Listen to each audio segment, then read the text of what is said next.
आप सभी का मैं भगवत गीता के इस महत्वपूर्ण 66वें सेशन में हार्दिक स्वागत करता हूँ।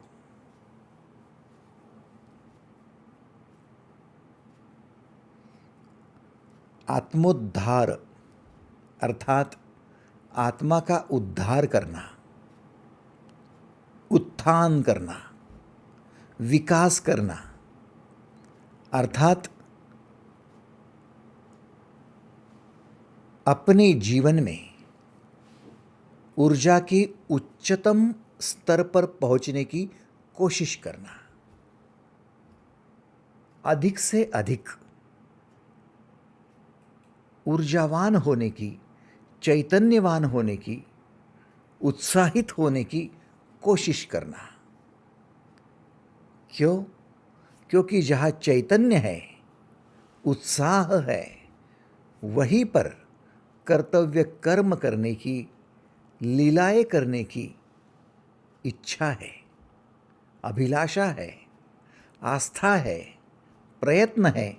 और जहाँ कर्तव्य कर्म निभाए जाते हैं, जहाँ लीलाएं की जाती है, वहाँ पर आनंद, प्रेम और विश्वास निर्माण होता है। वहीं पर खुशियाँ है, वहीं पर खुशनुमा एहसास है, खुशहाल जिंदगी है। और यही आपकी पूर्णतः जीवन की, पूर्णतः जन्म की और पूर्णतः मृत्यु की तैयारी है। हर जन्म की एक नई तैयारी मृत्यु के साथ होगी। हर सुबह की नई तैयारी रात्रि के साथ होगी। रात्रि की नींद जितनी अच्छी होगी, उतनी खुशियों के साथ आपका सुबह जगना होगा। रात्रि की नींद खराब हो जाए, अनिद्रा, बीच में ही आप नींद खुलने की वजह से जग जाए और रात्रि के अंधेरे में भटकते रहे, अनेकों विचारों से घिरे रहे, चिंताओं से परेशान होते रहे, तो सुबह में आपको जगना मुश्किल। जग भी गए तो खुशियों से उठना मुश्किल, उठ भी गए तो कर्तव्य कर्म करना मुश्किल। तात्पर्य है कि आप रात्रि को अच्छे से निभाए, अंधेरे के इस अनकॉन्शियस स्टेट को, जब होश नहीं है, बेहोश है, ऐसी अचेतन अवस्था को ठीक से निभाए, तब जाकर सुबह आप ठीक ठीक से अपने सभी कर्तव्य कर्मों के लिए उत्साहित होकर, चैतन्यवान होकर अपनी दिन की शुरुआत कर सकते हो। इसका मतलब जैसे दिन आपके रात्रि पर निर्भर है, वैसे ही जन्म आपकी मृत्यु पर निर्भर है। मृत्यु कोई मामूली बात नहीं है भाई साहब।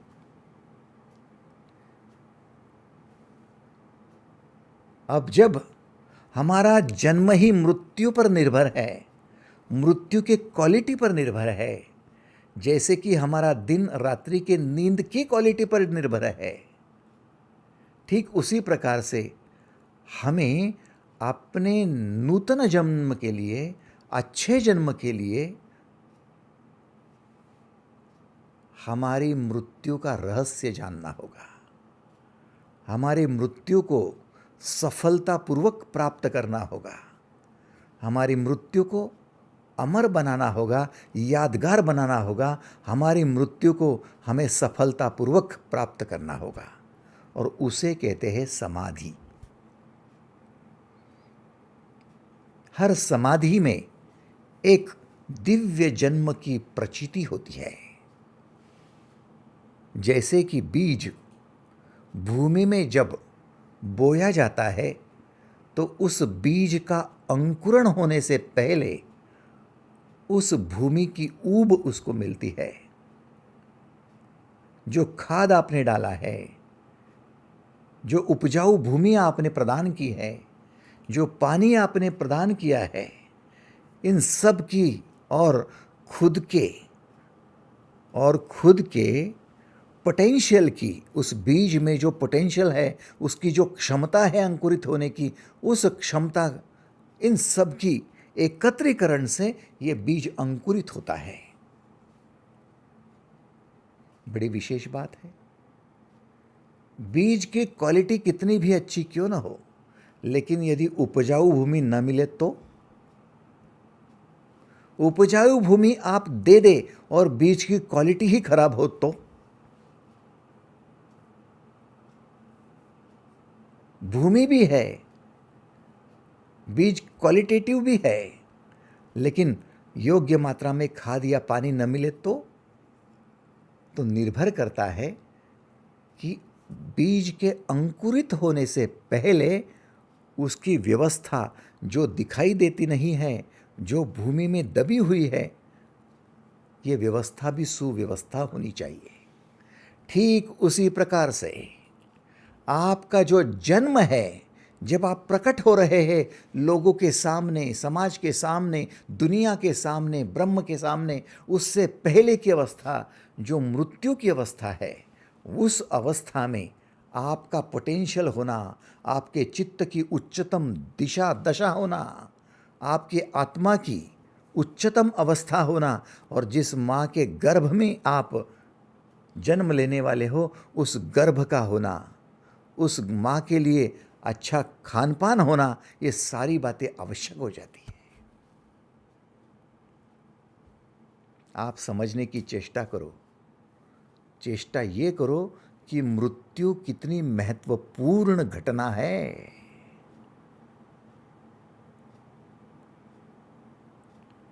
भाई साहब, जैसे रात्रि को सोने के लिए आपने शयन कक्ष बनाया, मखमल का गद्दा हो, नहीं मखमल का हुआ तो कम से कम मुलायम तो हो।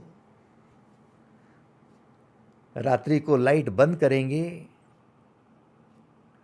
तो वातावरण सुगंधित हो, एयर फ्रेशनर हो।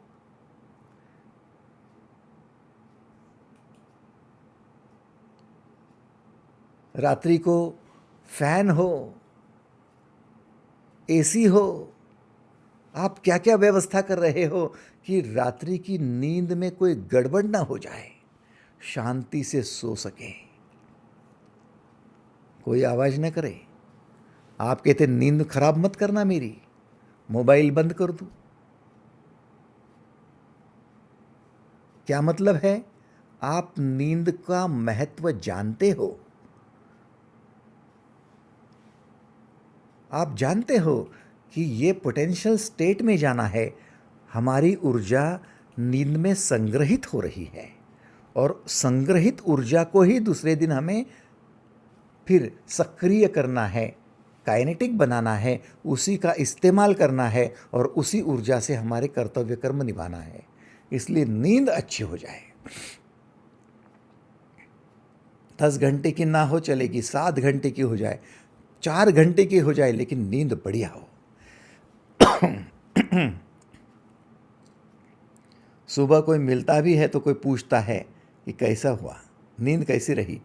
आप कहते बढ़िया हुई, बहुत शांति की नींद सोए थे। तो भाई साहब, आपका मृत्यु भी तो एक बड़ी नींद है। क्या आप शांति की नींद सोने वाले हो? क्या आप अपनी हर रोज की नींद के भांति पोटेंशियल होने वाले हो? अपनी ऊर्जा को संग्रहित करने वाले हो? उस ऊर्जा को सक्रिय करने के लिए अगले गति, सद्गति हो, इसलिए उस नींद को अर्थात मृत्यु को आप महत्व देने जा रहे हो। हमने सोचा नहीं था, अब सोचेंगे, अब सोचेंगे। क्योंकि मृत्यु अच्छी हो, मृत्यु शांतिपूर्वक हो, मृत्यु अगले जन्म की अच्छी तैयारी के लिए हो, ये भी आपका एक संयम है, और उसके लिए तैयारी करना भी एक आत्मसंयम है। ये आत्मसंयम योग की बात है। बचपन में हमने पढ़ाई की ताकि जवानी में नौकरी मिल जाए, व्यवसाय कर लें। जैसे युवा अवस्था में आए वैसे हमने तैयारी कर ली कि हमारी अच्छी से शादी हो जाए। शादी हो गई, हमने तैयारी कर ली कि फिर बच्चे हो जाए, बच्चों का भविष्य अच्छा हो जाए। हमेशा हमने भविष्य के बारे में सोचा है, बच्चों की शादी के बारे में सोचा है, बुढ़ापे के बारे में सोचा है, हमारे रिटायरमेंट के लाइफ में हमें पैसे की कोई तंगी ना हो इसके लिए सोचा है, बैंक बैलेंस के लिए सोचा है। तो भाई साहब, जीवन के अंतिम सत्य मृत्यु के लिए क्या सोचा है?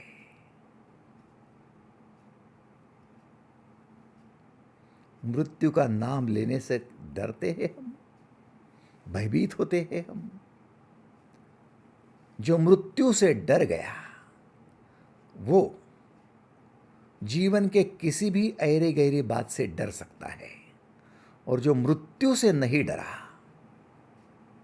वो व्यक्ति जीवन के किसी भी चीज से कभी डरने वाला नहीं है, वो निर्भय है। और जो निर्भय है,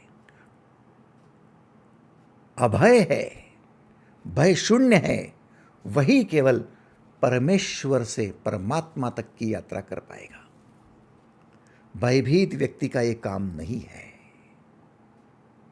भय से पाप जन्मता है, और पाप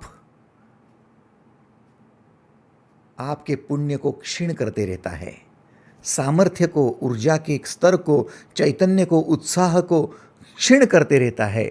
जितना भय अधिक उतना पाप अधिक, जितना पाप अधिक उतना आपकी ऊर्जा का स्तर गिर जाता है। स्तर गिरते ही आपको ना ऐश्वर्य मिलता है, परमेश्वर ही नहीं तो परमात्मा कहाँ से? इसीलिए आपको आवश्यक है कि आप अपने मृत्यु की व्यवस्था कर लेवे। भले आपको अटपटा सा लग रहा होगा, आपको लग रहा होगा कि मृत्यु के बारे में आप समझा रहे हो, बता रहे हो और हम सुन रहे हैं, ये क्या विडंबना है।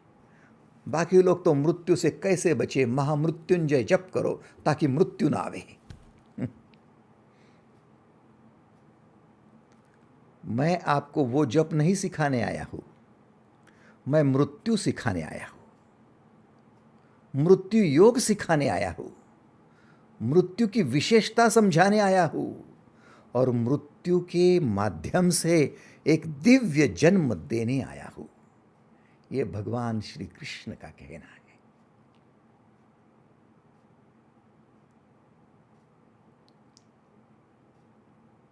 और मुझे खुशी है, मुझे इस बात की बहुत बड़ी खुशी है कि आप मृत्यु को गले लगाना चाहते हो। क्योंकि जब मनुष्य प्रेम करता है तो जन्म से प्रेम करेगा, जीवन से प्रेम करेगा, और अधूरा ही रह जाएगा यदि वो मृत्यु से प्रेम नहीं करेगा तो।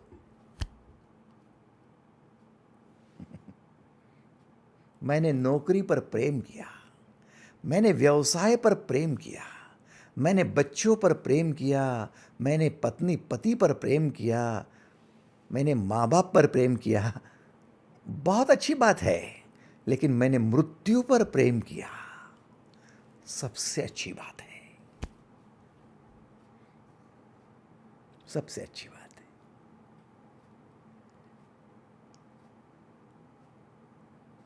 अब जो मृत्यु पर प्रेम करने जा रहे हैं वो मृत्यु योग साधने जा रहे हैं, और जो मृत्यु योग साधेंगे उनको इनका ये पूर्व किया हुआ अभ्यास, मृत्यु से पहले जो मृत्यु योग में किया हुआ अभ्यास, वो काम में आएगा अगले जन्म के लिए।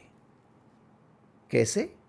आओ भगवद गीता के 6 अध्याय के 44वें श्लोक में एंट्री करेंगे। अध्याय 6 आत्मसंयम योग और श्लोक नंबर 44 44। पूर्वाभ्यासेन तेनैव ह्रियते यवशोऽपि सहा जिज्ञासुरपि योगस्य शब्द ब्रह्मार्ति वर्तते। अर्थात श्रीमानों के घर जन्म लेने वाला योग भ्रष्ट पराधीन होकर भी पहले अभ्यास के कारण भगवान की ओर आकर्षित होता है। ध्यान देना, पहले अभ्यास के कारण, इसको अंडरलाइन कर ले भाई। जब आपका अगला जन्म होगा और श्रीमान के घर आप जन्म लेंगे, तब योग भ्रष्ट होने के बावजूद, योग भ्रष्ट क्यों? क्योंकि योग यदि पूरा होता तो इसी जन्म में आप परमधाम को प्राप्त हो जाते थे, लेकिन नहीं हो पाया, पूरा संयम नहीं बरत पाए, इसलिए कुछ कारणवश आप योग भ्रष्ट हो गए। इसलिए आपको फिर से जन्म, अब ये जन्म है श्रीमान के घर जन्म, लेकिन वहाँ पर पहले अभ्यास के कारण भगवान की ओर आकर्षित होंगे तथा समबुद्धि योग के जिज्ञासु होने की वजह से सकाम कर्म के फल का उल्लंघन कर जाओगे। अब कितनी विशेष बात है, इस योग को साधने वाले जानेंगे, मृत्यु योग को साधने वाले जानेंगे कि मृत्यु कोई अभद्र बात नहीं है, मृत्यु कोई बुरी बात नहीं है, मृत्यु एक प्रमोशन है। लेकिन जो मृत्यु से ही डर जाते हैं उनका डिमोशन होता है। आप नौकरी करेंगे तो नौकरी से ही प्रमोशन होगा, आप पढ़ाई करोगे तो पढ़ाई से ही प्रमोशन होगा, सेकंड में, थर्ड में, फोर्थ में प्रमोट किए जाओगे, आप हायर क्लास में प्रमोट किए जाओगे। तो प्रमोशन करने के लिए एंट्री तो करो। वैसे ही जन्म जन्म जन्म से दिव्य जन्म में जाना है तो फिर प्रमोशन होगा दिव्य जन्म का। कब? जब एंट्री करोगे तब। किसमें? मृत्यु में, क्योंकि बिना मृत्यु के जन्म कहा।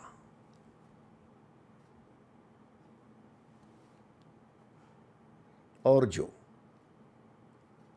नहीं महत्व देते हैं मृत्यु को, नहीं गले लगाते हैं मृत्यु को, नहीं वे मृत्यु को समझ पाते हैं, नहीं वो मृत्यु के पूर्व अभ्यास करके उसकी तैयारी कर लेते हैं, उनका प्रमोशन कैसे पॉसिबल होगा? वो रिपीटर हो जाते हैं। जिन्होंने मृत्यु की तैयारी नहीं कर ली उनके लिए प्रमोशन नहीं होगा, दिव्य जन्म नहीं होगा, पुनर्जन्म होगा। पुनर्जन्म माने पिछले जन्म में जो काम किया था उस काम से ऊपर जाने की आपकी लायकी नहीं, हैसियत नहीं, योग्यता नहीं, इसलिए उसी जन्म में, उसी प्रकार के जन्म में, उन्हीं लोगों में, उन्हीं प्रकार के कर्मों में आप फिर से जाओ, पुनर्जन्म ले लो। अब आप ही बताओ भाई साहब, एक ही क्लास में कितने समय तक रहोगे, कितने साल गुजारोगे? आखिर में आप खुद भी बोर हो जाओगे कि भाई मुझे ये पढ़ाई कुछ आती नहीं, छोड़ दे सब। तो फेल्यूर का स्टैंप लेकर जीवन जीना पड़ेगा ना, अच्छा नहीं लगता। प्रमोट होना चाहिए, प्रमोशन मैटर करता है, इसे कहते हैं आत्मोद्धार। आत्मा तो आज भी हो आप, इससे पहले कल जो पिछड़ा जन्म था उसमें भी आत्मा थे, 10 जन्म पहले भी आत्मा थे और 10 जन्म बाद में भी आत्मा ही रहेंगे, लेकिन आत्मा का उद्धार।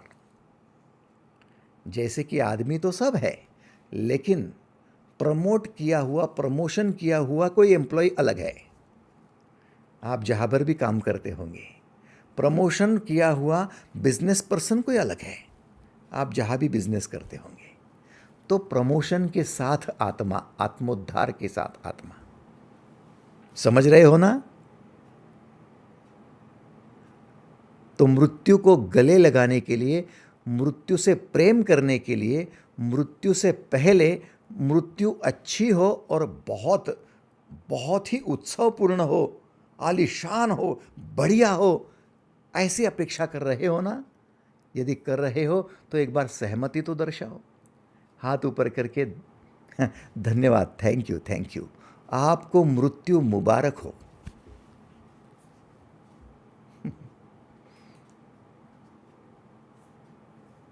अब भगवान श्री कृष्ण आपके लिए बिल्कुल सीधी शब्दों में बात कर रहे हैं, साफ सुथरे शब्दों में। पूर्वाभ्यासेन तेनैव, आपको पूर्व अभ्यास करना होगा, मृत्यु के पूर्व अभ्यास करना होगा। किसके लिए? भगवान की ओर आकर्षित होने के लिए। अब मैं दो बातें बताऊंगा। भगवान की ओर आकर्षित होना क्या है, और यदि भगवान की ओर आकर्षित नहीं होंगे तो फिर किसकी ओर आकर्षित होंगे? आपको दो ही चांसेस है, दो ही ऑप्शंस है, दो ही चुनाव करने के लिए दो चॉइसेस है। नंबर 1, या तो भगवान की ओर आकर्षित हो जाओ या तो संसार की ओर आकर्षित हो जाओ। तो क्या संसार भगवान के खिलाफ है, भगवान के विरुद्ध है? ये एक दूसरे से अपोजिट है? जी हाँ, भगवान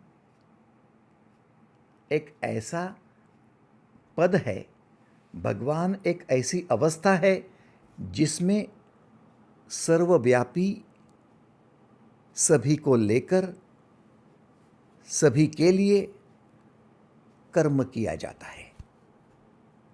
भगवान एक ऐसी अवस्था है जहाँ पर सबके लिए, सबके साथ कर्म किया जाता है। ये भगवान की अवस्था है। इसलिए माँ लक्ष्मी किसी एक की नहीं है, वो सबकी है। हनुमान जी किसी एक के नहीं, सबके है। भगवान किसी एक के नहीं, सबके है। फिर वो विष्णु हो चाहे शिव हो। भगवान का मतलब ही वो है कि जो जो कोई सबके लिए कर्म करने के तैयार है। सूर्य सबके लिए करने को तैयार है, सूर्य भगवान होंगे।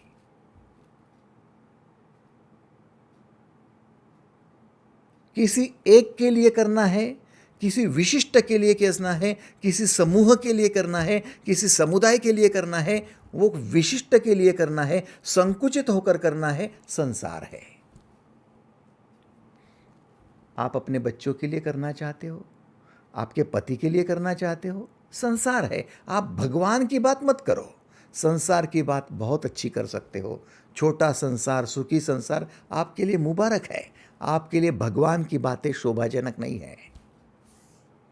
आप कहेंगे भगवान के मंदिर में जाते हैं ना, हम पूजा करते हैं ना, हम वहाँ पर घंटा बजाते हैं, वहाँ पर बेलपत्री चढ़ाते हैं, वहाँ पानी चढ़ाते हैं, दूध चढ़ाते हैं। किसी ने तो कह दिया कि हर रोज़ जाओ और भगवान के शिवलिंग पर दूध चढ़ाओ और वो पीते जाओ, बड़ा पुण्य मिलेगा। कोई भगवान नहीं है। आप भगवान के कोसों दूर हो, भगवान का नाम आपके मुंह में सुहाता नहीं है। आप व्यर्थ की खुद को परेशान मत करो, कोई दूर दूर तक संबंध नहीं है। आप दिन भर में क्या कर्म करते हो, ये कर्म का सिद्धांत है कि दिन भर क्या कर्म करते हो उससे आपकी आत्मा की गति होती है। क्योंकि जो कर्म कर रहे हो वे ही कर्म सबकॉन्शियस माइंड में स्टोर होते हैं रात्रि को नींद में, और वही अनकॉन्शियस माइंड में अर्थात चित्त में संग्रहित होकर चित्त की वृत्ति बनकर आपकी आत्मा के साथ में गति कर जाते हैं मृत्यु में। आपका क्रियामाण कर्म, आपका प्रारब्ध कर्म और आपका संचित कर्म यही कहलाता है कि आप भगवान के लिए नहीं कर रहे हो, भगवान की अवस्था के लिए नहीं कर रहे, संसार की अवस्था के लिए कर रहे हो। मैंने बच्चे के लिए किया, खून का कतरा कतरा बहाया, दिन रात मेहनत की, खूब कष्ट उठाया, पसीना बहाया, लेकिन बेटे के लिए किया। दूसरे बेटे तेरे नहीं थे क्या? नहीं, वो मेरे थोड़ी थे, वो दूर के रिश्तेदार थे, उनके लिए थोड़ी करना पड़ेगा। पड़ोसी के लिए थोड़ा करना पड़ेगा, उसके लिए थोड़ी कुछ करना पड़ेगा। अब किसी के लिए नहीं किया, तूने संसार जरूर किया है, तेरा छोटा संसार तेरे मुबारक हो। भगवान का कोई संबंध नहीं है। हाँ, मैंने सबके लिए किया, सबको साथ दिया। अब यह अभ्यास हो रहा है। पूर्वाभ्यासेन तैनैव ह्रियते यह वशोपि सहा जिज्ञासुरपि योग्यस्य शब्द ब्रह्माति वर्तते। श्रीमानों के घर में जन्म लेने वाला योग भ्रष्ट है, पराधीन भी है, लेकिन पहले के अभ्यास के कारण भगवान की ओर आकर्षित हो रहा है। वो सबके लिए करना चाहता है, सबका साथ देना चाहता है, वो सबको प्रेम भी करेगा, सब में व्यापित होने की कोशिश भी करेगा। अब उसके ही परिवार में चाहे उसकी पत्नी कहेंगी, नहीं सबके लिए क्यों कर रहे हो, अपनों के लिए करो ना, परिवार के लिए करो, सब लुटा देंगी क्या?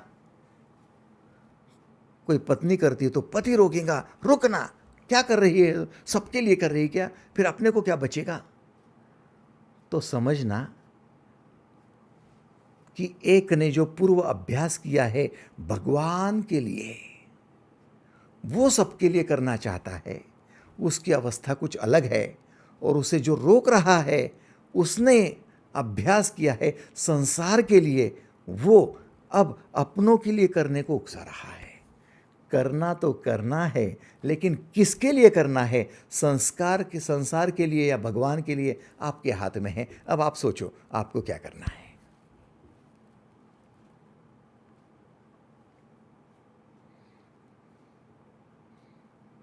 संसार रुलाएगा, संसार पीड़ा देगा, भगवान रुलाएगा नहीं, भगवान पीड़ा नहीं देगा, भगवान आपको भव्यता देगा, आपको दिव्यता देगा। इसलिए हम कोई अच्छा काम करे तो कहते भगवान है। दूसरे का बेटा यदि कुछ सबके लिए करता है तो बोले भगवान जैसा है, सबके लिए करता है। और आपका बेटा करे तो अरे अरे बुरा करता है, वो लुटा देगा सब कुछ, वो अपने लिए करे तो अच्छा होगा। दूसरे के बेटों को भगवान बनना हमको अच्छा लगता है, अपने बेटों का भगवान बनना हमें अच्छा नहीं लगता। दूसरे का पति भगवान बनना, पत्नी का भगवान बनना अच्छा लगता है, हमारे पति पत्नी का भगवान बनना हमें अच्छा नहीं लगता। क्यों? क्योंकि हमें उसका अभ्यास ही नहीं है। पूर्वाभ्यासेन तेनैव, अभ्यास ही नहीं है। मृत्यु के पहले ये अभ्यास हो जाए, नहीं पिछले जन्म में हुआ होगा तो अब इस जन्म में करना है क्या, वो तो बोलो। कि ये भी जन्म गंवाओगे, कि ये भी जन्म संसार करोगे? बोले कुछ नहीं, मेरे माता पिता बहुत गरीब थे, मेरे माता पिता के पास पर्याप्त साधन भी नहीं थे, रोजी रोटी भी ठीक नहीं थी, खाने पीने की सुविधा नहीं थी, कपड़े भी हमको ठीक से नहीं मिलते थे, चप्पल पहनने को मिलती तो 10 बार फटती थी, हम 10 बार उसको सिलाते थे, दुरुस्त करते थे, वैसे ही करते थे। अब हमारे पास कुछ नहीं था, दरिद्र घर में जन्मे तो भाई और अगले जन्म में भी वैसा ही दरिद्र में जाना है क्या? नहीं, श्रीमान घर में जाना है तो अभी थोड़ा भगवान बनने की कोशिश कर ले। मृत्यु से पहले आपको अभ्यास करना होगा। फिर से यदि आपको फटी पुरानी जिंदगी चाहिए, फिर से फटेहाल आपको जिंदगी चाहिए, तो आप वही करो जो आप देखते आए हो अपने पुरखों से। लेकिन यदि आपको कुछ अलग चाहिए, दिव्य चाहिए, तो आप अलग करो, दिव्य करो। दिव्य करोगे तो दिव्य मिलेगा, अलग करोगे तो अलग मिलेगा, अन्यथा आपको वही जीवन मिलेगा। इसलिए मृत्यु का रहस्य समझाना चाहता हूं। मृत्यु से पहले आपको अभ्यास करना होगा। और कल की बात, सभी को सपना देखना आता है, सभी को सुहावने सपने देखने में मज़ा भी आता है, बहुत अच्छा हो। कल एक दीदी ने मुझे फ़ोन किया, बोले मैंने मृत्यु योग साधा, धूप लगाई थी मैंने, वातावरण बड़ा अच्छा था, और फिर शवासन में लेट गई मैं। आपने जैसे बताया वैसे ही शवासन में लेट गई, और मृत्यु योग में शुरू में जैसे आंखें बंद की, और फिर धीरे धीरे मेरी मृत्यु को मैं देखने लगी कि मैं मर रही हूँ। और मरते मरते फिर मेरी बेटी बहुत रो रही थी बिलक बिलक के, और मेरा बेटा तो बहुत रो रहा था, बहुत रो रहा था। अब वो दीदी कोई और नहीं, वो संध्या दीदी थी। वो संकेत बहुत रो रहा था। पहले तो संकेत ने माँ को बहुत रुलाया है, अब संकेत माँ के लिए रो रहा था। तो बोला फिर अब क्या बताऊँ, आखिरी जाने का समय हुआ।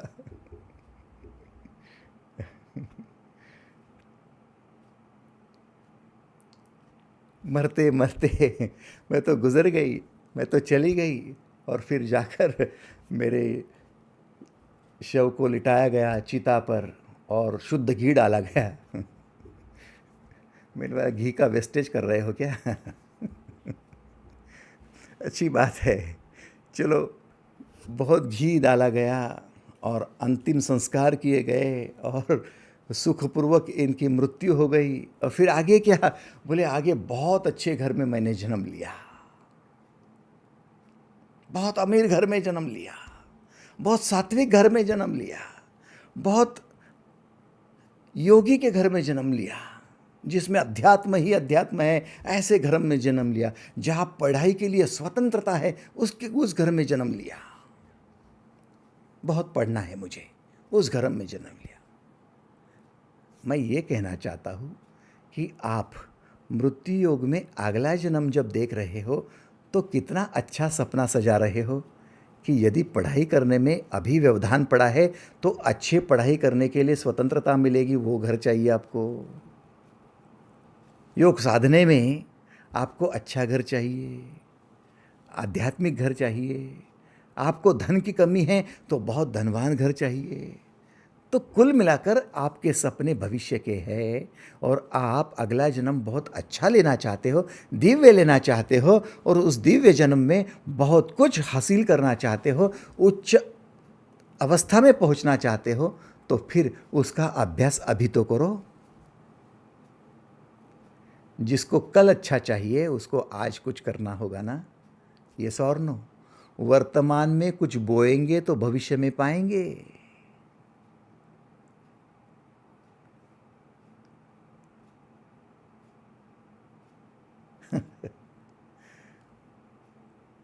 वर्तमान में बोएंगे तो भविष्य में पाएंगे।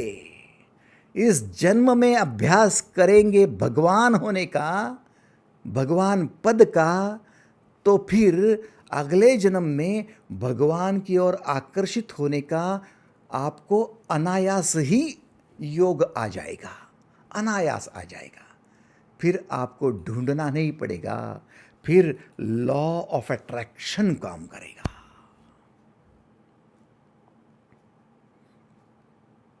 बीमार होते हो ना, और विचार बीमारी का करने लगे तो बीमारी को और ज़्यादा आकर्षित कर देते हो।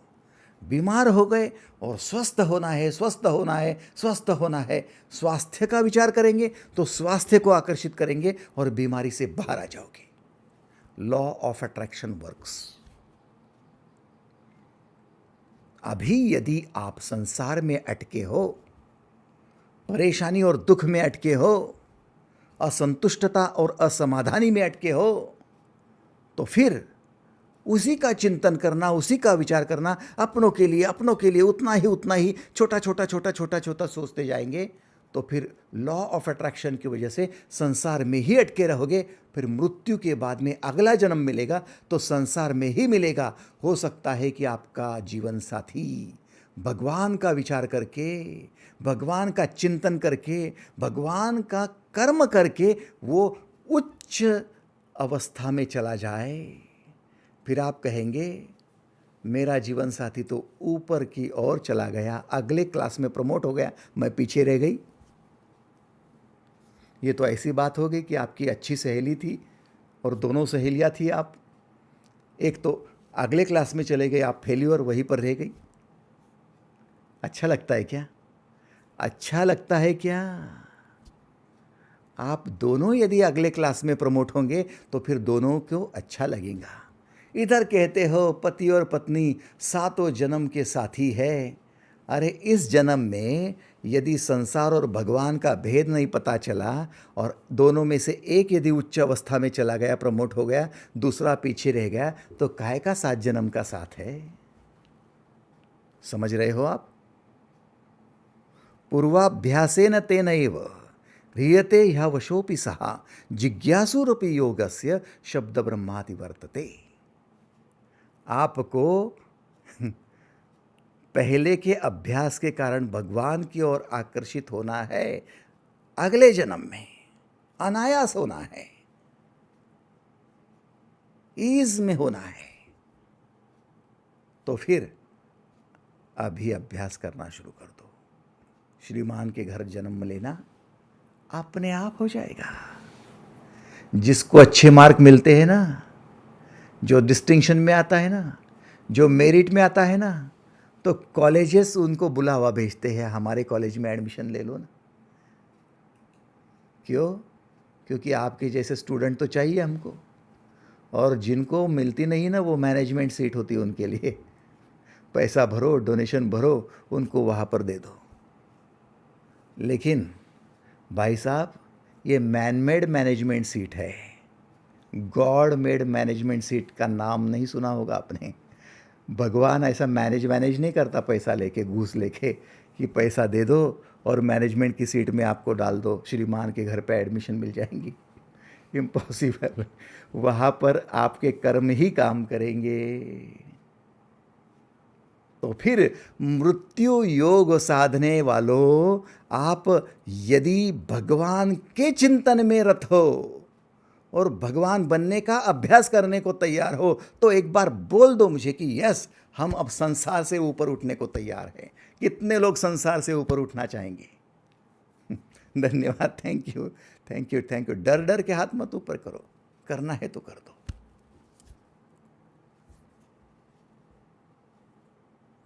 संसार से ऊपर उठना है तो फिर अपने पराये का भेद थोड़ा रुकना होगा। जो देता है उसको देने का भेद रोकना होगा। मैं सुबह सुबह मेरी पत्नी से कह रहा था कि भगवान श्री कृष्ण, जिनके घर कोई प्रसंग होता था, जिनके घर कोई रस्म होती थी, त्योहार होता था, या फिर कोई कार्यक्रम होता था, तो लोग आते थे। अब जो भी वहाँ पर पधारते थे तो भगवान श्री कृष्ण को इतना खुश, इतना आनंदित हुआ सब देखते थे। जो भी हमारे घर आया तो उनके 4 दिन, वो 4 दिन खुद के कर्तव्य कर्म छोड़कर वो हमारे लिए आया। हमने बुलाया इसलिए आया। खुद की आमदनी को छोड़कर आया, रोजी रोटी को छोड़कर आया। अब हमारे लिए आया है, कष्ट उठाकर आया है, तो वो गरीब है या अमीर है, हमने नहीं देखना चाहिए ना। भगवान श्री कृष्ण उनके पैर धोते थे, फिर सुदामा क्यों ना हो, उसके पैर धोए जाएंगे। जिसके पास खाने के लाले पड़े हैं, वो भगवान श्री कृष्ण को क्या दे सकता है? लेकिन वो सखा है ना, मित्र है ना, वो आया है ना दूर से, तो फिर उसको तो स्वागत होना ही चाहिए। भगवान श्री कृष्ण खुद अपने राजपाट से, अपने राज सिंहासन से उतरकर दौड़ते दौड़ते जा रहे हैं सीमा तक, उस अतिथि को लाने के लिए, जो अतिथि उनके लिए दूर से आया है। रुक्मिणी पैर धो रही है, सत्यभामा पंखा कर रही है, और श्री कृष्ण पैर दबा रहे हैं, और सुदामा भोजन कर रहा है। ये सब कुछ समत्व योग की बात है। जो आत्मा मुझ में है वही आत्मा आप में है। इतना समत्व योग तो हम कम से कम साध सकते हैं कि बहुत दूर तक नहीं, न रशिया, न अमेरिका, न जापान, न जर्मनी की बात कर रहा हूँ, आपके रिश्तेदार जो आपके बुलावे पर आप तक आ रहे हैं, कम से कम उनके पैर तो धोए जाए, कम से कम उनका स्वागत तो किया जाए, कम से कम उनको पंखा तो किया जाए, कम से कम उनके लिए हम अपनी प्रीति भोज की व्यवस्था तो करें। या फिर उनके साथ गीले शिकवे, उनके साथ ब्लेम, क्लेम, कंप्लेंट क्या है?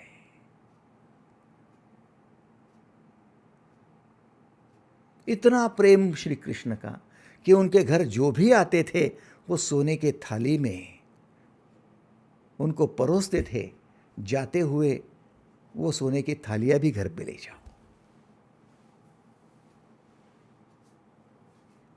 तहे दिल से सबके लिए भंडार खुला था, इसलिए वो भंडार भरता भी था। बरकत वहां है जहां पर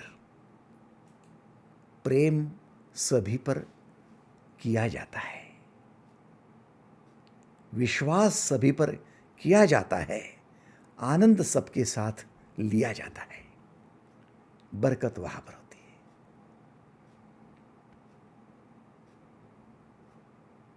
हम जब मृत्यु से पहले भगवान पद के लिए तैयार हो रहे हैं, तब हमें चाहिए कि उसका अभ्यास करते जाए। अभ्यास का मतलब है विद्यार्थी तैयार नहीं है, हम तैयार नहीं है, हमें अभ्यास करना है। पूर्वाभ्यासेन तेनैव, हमें अभ्यास शुरू करना है। हाँ, यदि इस जन्म में आप कहते होंगे हाँ मैं तो सेवा करती हूँ ना, मैं भी करता हूँ, मुझे अच्छा लगता है लोगों को खिलाना पिलाना, लोगों के स्वागत करना, उनको आने के बाद में उनके लिए कुछ करना, कुछ सब कुछ अच्छा लगता है, उनकी सेवा में बहुत अच्छा लगता है। अच्छी बात है, आपका पूर्वाभ्यास रहा होगा पिछले जन्म का, और प्रगाढ़ करो। नहीं, मुझे अच्छा नहीं लगता, खुद को रोको। जो बात अच्छी नहीं लगती है वो गलत आदत है, संसार की आदत है। अगले जन्म में फिर से गरीब के घर जन्म होगा, दरिद्र में जन्म होगा, फिर आपका कोई गैर फायदा भी लेने वाला होगा, क्योंकि गरीबों को ही लूटा जाता है, गरीबों का ही फायदा उठाया जाता है। अमीर की तरफ तिरछी आंख देख कर देखना पॉसिबल नहीं होता है, इसलिए मजबूर गरीब होते हैं। और वैसा यदि और फिर आपका कोई गलत फायदा उठाए, ऐसा यदि आपको अगले जन्म में चाहिए तो इस जन्म में संसार में अटके रहो। नहीं चाहिए, दिव्य जन्म चाहिए, स्वतंत्रता, आनंद, खुशियाँ। तो फिर अभ्यास शुरू कर दो, खुद की गलत आदतों को रोको, निकालो, करो। एक बेटे के लिए नहीं, सबके लिए, सबके लिए करना शुरू कर दो, बरकत बनी रहेगी। आपके कमरे को 2 खिड़कियां है, एक खिड़की खोलेंगे तो दूसरी खिड़की में से हवा अंदर आएगी, खिड़की बंद रखेंगे तो भले पहली खुली है हवा आएंगी ही नहीं। क्रॉस वेंटिलेशन कहते हैं उसे। आपको क्रॉस वेंटिलेशन की आवश्यकता है। आपके पास जो है उसकी सेवा जोड़ो, सेवा जोड़ेंगे वही साधना बना दो, उसी को अभ्यास बना लो, तो नया सृजन होना, और नया सृजन होगा तो मृत्यु योग में आपको सहयोग मिलेगा। और जब मृत्यु योग में सहयोग मिलेगा तो आप खुशी से परकाया प्रवेश कर पाओगे। कितने ही विविध प्रकार की देह में आप प्रवेश कर जाओगे लीला करते करते। कैसे होगा? 6ठे अध्याय के 45वें श्लोक पे चलो, आओ। प्रयत्नाद्यत मानस्तु योगी संशुद्ध किल्बिषः अनेक जन्म संसिद्ध स्ततो याति पराम गतिम। प्रयत्न पूर्वक अभ्यास करने वाला योगी, मैं दोहराता हूं, प्रयत्न पूर्वक, अंडरलाइन करो उसको। प्रयत्न उसको करने पड़ते हैं जिसका मन नहीं मानता वो करने को, जिसकी बुद्धि उसको रोकती है वो करने को, फिर भी वो अच्छा है और इसी से भविष्य उज्जवल होने वाला है, ये जानने वाला जो करता है उसको कहते प्रयत्न। प्रयत्नपूर्वक अभ्यास करने वाला योगी पिछले अनेक जन्मों के संस्कार बल से, पिछले अनेक जन्मों के संस्कार बल से इसी जन्म में संसिद्ध होकर, इसी जन्म में संसिद्ध होकर, सिद्ध होकर, संपूर्ण पापों से रहित होकर तात्काल परम गति को प्राप्त होता है। क्या बात है, क्या बात है। इससे और सुंदर श्लोक क्या होगा। आप संसार में रमने वाले हो, भगवान में नहीं। इसलिए भगवान की पूजा करके भी आपका समय व्यर्थ कर रहे हो। पूजा करने की जरूरत नहीं है, अभ्यास की जरूरत है, प्रयत्न की जरूरत है। प्रयत्नाद्यत मानस्तु योगी संशुद्ध किल्बिषः। आपको प्रयत्न और अभ्यास की जरूरत है, पूजा पाठ की जरूरत नहीं है। और हम है कि प्रयत्न तो करते नहीं, अभ्यास तो करते नहीं और पूजा करते हैं। आप में से कितने लोग हैं जिन्होंने पूजा करके करके ऐसी आरती उतार उतार के गणित में 100 में से 100 मार्क पाए हैं। आरती करके गणित की किताब सामने रखो और उसकी आरती उतारो, 100 में से 100, चलो 100 में से 90, चलो 80, 50, 35, 20, कुछ तो मार्क मिले होंगे आरती उतारने से। एक भी मार्क नहीं मिला, 0 है, आप 0। लेकिन जिसने उसकी आरती नहीं उतारी, वो किताब को खोला, पढ़ाई करने का मन नहीं था, खेलकूद करने की इच्छा थी, लेकिन उसको रोककर, विचारों को रोककर, मन को रोककर उसने उसमें जान डालने की कोशिश की। उसको कहते प्रयत्न। और अभ्यास किया, बैठ बैठ कर अभ्यास किया, उसको आउट ऑफ मिले हैं।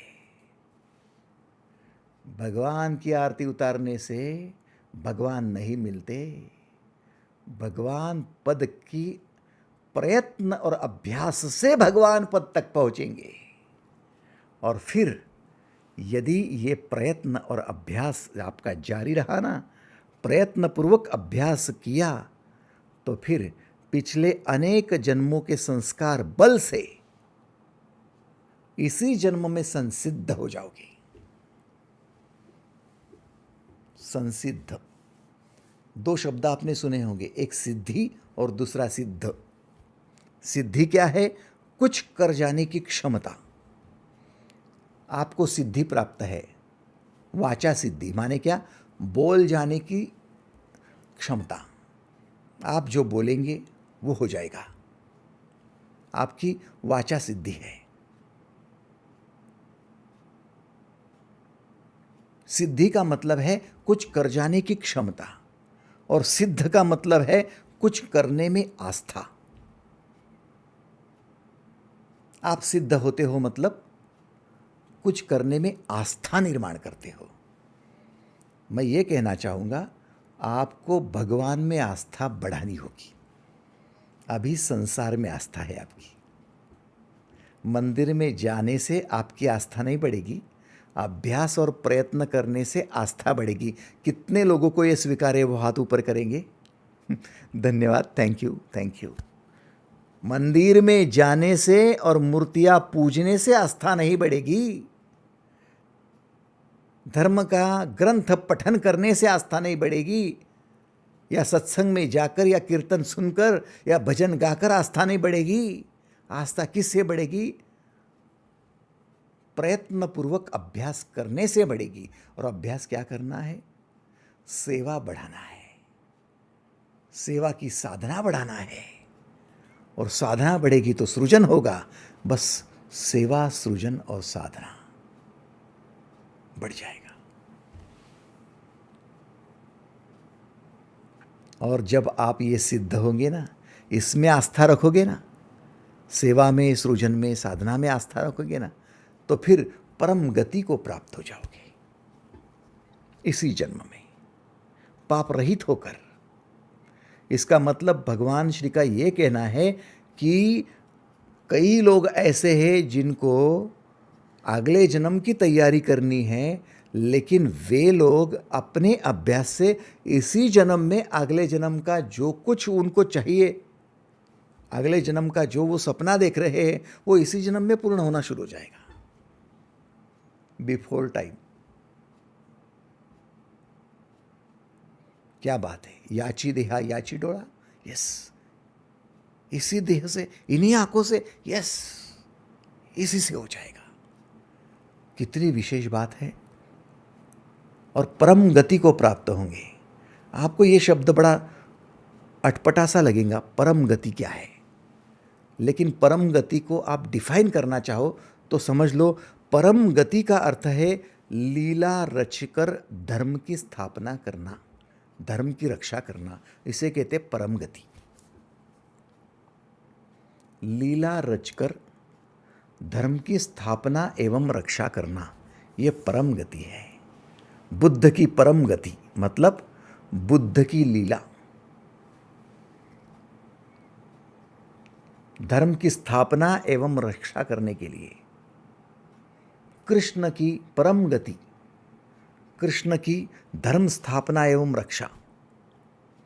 आप भी परम गति को प्राप्त हो सकते हैं, लीलाधर बनो तो आप भी धर्म निर्माण कर सकते हो, धर्म की स्थापना कर सकते हो। लेकिन जब तक धर्म निर्माण, जब तक लीलाधर नहीं बनोगे तब तक नहीं होगा। लीला वही करता है जो आसक्त नहीं होता है, मुक्त होता है वो लीला करेगा।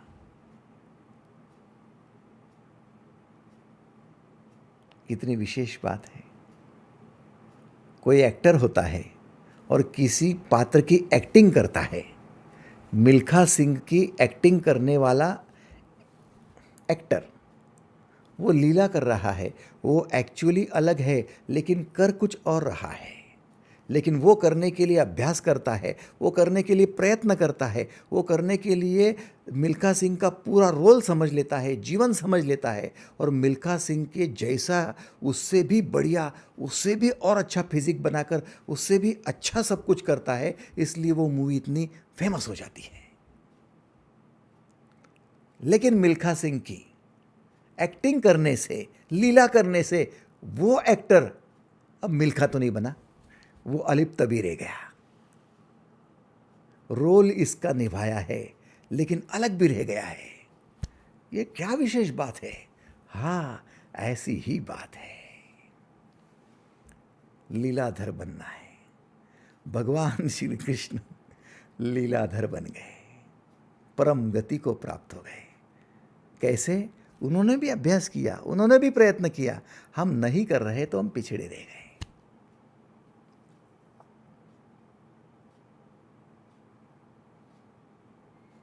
हम इतने मूर्ख लोग हैं कि हमने पिछड़ी जाति और उच्च जाति ऐसे दो भेद कर दिए। कोई पिछड़ी जाति नहीं है और कोई उच्च जाति नहीं है। हाँ, पिछड़ा इंसान है और उच्च इंसान है। पिछड़ा इंसान कौन है? जो संसार में ही अटका हुआ है, वो पिछड़ गया। और जो भगवान में उठ गया, भगवान में आस्था रखकर ऊपर उठ गया, वो उच्च हो गया। क्यों? क्योंकि उसे परम गति प्राप्त हो गई। अब वो धर्म की स्थापना करेगा, धर्म की रक्षा करेगा। आप कर सकते हो। अभ्यास करो बस इतना कि मृत्यु से पहले अपनी तैयारी कर लो। मृत्यु योग जो कल सिखाया गया, उस मृत्यु योग को फिर से दोहराओ। समझ लो, हर रोज एक छोटा सा अभ्यास शुरू कर दो। रात्रि का समय हो या सुबह का, रूम बंद कर लेना, धूप या फिर अगरबत्ती जलाना। इतनी भी ना हो कि आपको कुछ तकलीफ हो श्वास लेने में। सतरंजी या फिर आसन है, उस पर लेट जाओ, शवासन में लेट जाओ। शवासन में लेटकर दोनों हाथों को आप ढीला छोड़ दो, पैरों को ढीला छोड़ो, सीने को ढीला छोड़ो, चेहरे को ढीला छोड़ो, संपूर्ण शरीर को शिथिल कर दो। शिथिल करने के बाद में आंखें बंद है। यदि आंखें बार बार खुलती है तो आंखों पर पट्टी बांध लो। श्वास को नियमित रूप से आना जाना हो ऐसा धीमी श्वास चलने दें। धीरे धीरे धीरे धीरे आप कल्पना करना शुरू करो कि आप मृत्यु के करीब आ गए हैं। आपकी मृत्यु हो रही है।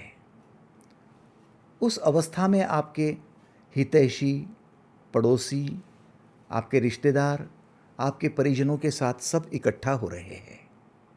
डॉक्टर कह रहे हैं कि अब अंतिम घड़ी है, और किसी ने नब्ज देखी, किसी ने आपके हृदय के चाप को देखा, आप मर गए, आपकी मृत्यु हो गई। मृत्यु तो हो गई है। मृत्यु के पश्चात कोई रो रहा है, कोई बिलख रहा है, कोई चीख रहा है, कोई चिल्ला रहा है, कोई फोन कर रहा है। कल्पना करो कि मृत्यु के पश्चात कुछ समय तक वो शव वैसा ही पड़ा है। दूर दराज से कोई आया, उसके लिए रखा गया है। अब आपकी अंत यात्रा निकली है। नहला धुलाकर आपको अंत यात्रा में अंतिम विदाई के लिए निकाला गया है। अब यात्रा शमशान में पहुंची। शमशान में आपका ही कोई घड़े में पानी भरकर कंधे पर लेकर प्रदक्षिणा कर रहा है, और आखिर में ये घड़ा लुढ़का कर अग्नि दाग दिया जा रहा है। आप अग्नि में झुलस रहे हो और आपका ये शरीर समाप्त हो गया है। मृत्यु के साथ ये शरीर तो छूट गया था, लेकिन अवशेष बाकी था, वो भी जलाकर राख कर दिया गया। अब वो शरीर नहीं रहा, शरीर ही नहीं रहा, वो बुद्धि भी नहीं रही, वो न्यूरॉन्स भी जल गए। वो मन जिसमें भावनाएं थी, वो भावनाएं भी अब कमजोर पड़ने लगी है। अब कुछ भी नहीं है। अब जिस घर से विदा किया गया, जिन परिजनों से आपका संबंध था, उन परिजनों में जाने का कोई अब चांस नहीं है, क्योंकि वो शरीर है ही नहीं जिस शरीर से आप पहचाने जाते थे। अब उनमें जाए तो कैसे जाए? जाएंगे भी तो वो भूत कहेंगे, क्योंकि शरीर वो है ही नहीं। बिना शरीर के पहचान नहीं, तो उन्होंने भी हमें अब विदा करने के लिए पिंडदान करना शुरू कर दिया। 13 दिन हो गए, पिंडदान हो गया, और हमसे वो मुक्त हो जाए ऐसी उन्होंने पूजा पत्री करके हमें एक तस्वीर बनाकर दीवार पर लटका दिया। अब वहाँ हमारा कोई अस्तित्व नहीं बचा है, लेकिन हमारा चित्त की वृत्तियाँ और हमारी ऊर्जा तो वैसी ही है। अब हम करें तो क्या करें? क्या वहीं पर भूत बनकर मंडराते रहे? क्या वही हमारी दशा है? शांति कैसे? नहीं, हम अब नई माता के नए गर्भ में प्रवेश करेंगे। हमें एक दिव्य जन्म चाहिए, जिस जन्म में अध्यात्म है, जिस जन्म में योग है, सृजन है, सेवा है, साधना है, आनंद, प्रेम, विश्वास है, वो जन्म चाहिए। अब ऐसी माता का गर्भ हम ढूंढेंगे। अब हम उस माँ के गर्भ से जन्म लेंगे। कल्पना करते रहो, आपका जन्म हो गया, नया जन्म हुआ, बचपन हुआ, आपका अभ्यास चल रहा है, आपके प्रयत्न चल रहे हैं भगवान बनने के लिए। आप सबको साथ में लेकर सबके विकास के लिए कल्याणकारी कार्य कर रहे हैं। फिर जवान हुए, फिर बूढ़े हुए, फिर एक बार मृत्यु आई, आपने अभ्यास किया, आपने मृत्यु योग साधा, मृत्यु भी हुआ, गले लगाया, फिर अगला जन्म, फिर अगला जन्म। ऐसे करते करते आप अनेकों जन्मों की सा ये श्रृंखला जारी रखो। जहाँ तक जा सकते हो जाओ। आपके मन में यदि मौज आवे कि आपको हिरनी बनना है तो कभी हिरनी बनकर देखो, कभी शेर बनना है तो शेर बनकर देखो, कभी मोर बनना है तो मोर बनकर देखो, कभी भेड़ बनना है तो भेड़ बनकर देखो, चींटी बनना है चींटी बनकर देखो, सूर्य बनना है सूर्य बनकर देखो। हर जगह आप जा सकते हो, क्योंकि आपकी लीला जारी रहे। निश्चय कर लो कि मैं लीलाधर बन रहा हूँ और लीला कर रहा हूँ। हर जन्म में, हर जीवन में, हर मृत्यु में मैं दिव्य दिव्य दिव्य प्राप्त कर रहा हूँ। ऊर्जा बढ़ती जा रही है, चैतन्य उत्साह बढ़ते जा रहा है और सृजन सेवा साधना का व्रत लेकर धर्म की स्थापना करने, धर्म की रक्षा करने मैं अनेकों जन्म ले रहा हूँ। फिर भी उनसे अलिप्त हूँ, एक एक्टर के भांति, साक्षी, सर्वसाक्षी परमात्मा। मैं वो साक्षी बन गया हूँ अनेकों जन्मों का। साधना जारी रखो।